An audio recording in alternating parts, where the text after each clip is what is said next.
Hello friends, అందరు ఎలా ఉన్నారు? బాగున్నారా? అందరూ బాగుండాలి అని అనుకుంటున్నాను. సో నా పని చేస్తూనే ఇవాళ మంచి టాపిక్ గురించి మాట్లాడుకుందాం. Self dependency. చాలామంది అనుకుంటున్నారు కదా ఈ రోజుల్లో, నేను ఒంటరిగా ఉన్నాను, నాకు ఏ సపోర్ట్ లేదు అని చెప్పేసి. కానీ మీకున్న స్ట్రెంగ్స్ని మీరు గుర్తించాలి. దాన్ని సెల్ఫ్ డిపెండెన్సీ అంటారు. నేను మీ హరిత శెట్టి, సైకాలజిస్ట్.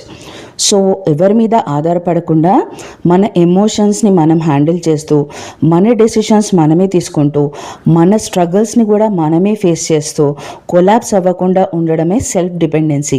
ప్రతి ఒక్కళ్ళు కూడా యునీక్ అండ్ ప్రతి ఒక్కళ్ళకి కూడా చాలా స్ట్రెంగ్త్ ఉంటుందన్నమాట. దాన్ని మనం గుర్తించాం.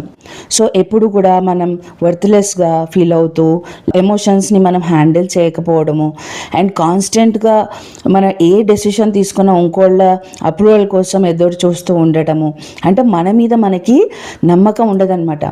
సో ఈ ఎమోషనల్ మెచ్యూరిటీ తెచ్చుకోవాలి. మనం ఒకసారి ఆలోచిస్తే, మన సొంతంగా ఏదైనా పని చేసామనుకోండి, ఎవరి మీద డిపెండ్ అవ్వకుండా ఎంత సాటిస్ఫాక్షన్ ఉంటుంది కదా. అది ఒంటరిగా ఉండి మన స్ట్రగుల్స్ని మనం ఫేస్ చేస్తూ చక్కగా మన డెసిషన్స్ని మనం తీసుకోగలితే ఇంకా అంతకంటే అంటే సక్సెస్ అచీవ్మెంట్ ఇంకా వేరేది ఉండదన్నమాట. సో అలా మెల్లిమెల్లిగా మన డెసిషన్స్ మనం తీసుకోవడం స్టార్ట్ చేయాలి. ఎవరి మీద డిపెండ్ అవ్వకూడదు. మన పనులు మనం చేసుకుంటూ ఉండాలి. సో ఏదైనా డెసిషన్ తీసుకోవాలన్నప్పుడు పక్కన వాళ్ళకి గబాల్మని ఫోన్ చేయకుండా ఫస్ట్ మీరు 10 నిమిషాలు మీరే ఆలోచించుకోండి, ఏది కరెక్ట్ డెసిషన్ అని చెప్పేసి. అలాగే వ్యాలిడేషన్ కోసం వేరే వాళ్ళ మీద ఆధారపడద్దు. చిన్న డెసిషన్స్ తీసుకోవడం స్టార్ట్ చేయండి ఇండిపెండెంట్గా. అలాగే మనం డెసిషన్స్ తీసుకుంటున్నప్పుడు ఎమోషన్సే కాకుండా లాజిక్స్ కూడా చాలా చాలా ఇంపార్టెంట్. సెల్ఫ్ డిపెండెన్సీ అంటే ఐసోలేట్ అవ్వడం అందరి నుంచి అని కాదు. నీకు నువ్వు ఓన్గా ఒక సేఫ్ ప్లేస్ని క్రియేట్ చేసుకోవడం, అలాగే నీకు నువ్వు ఓన్గా ఒక సపోర్ట్ సిస్టమ్ని క్రియేట్ చేసుకోవడం.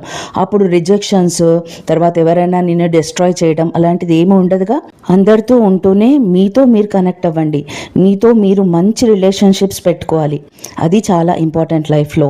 నేను మీకు చెప్పింది కరెక్ట్ అనిపిస్తే లైక్ చేయండి, సబ్స్క్రైబ్ చేసుకోండి నా ఛానల్కి, అలాగే షేర్ చేయండి. Thank you so much for watching.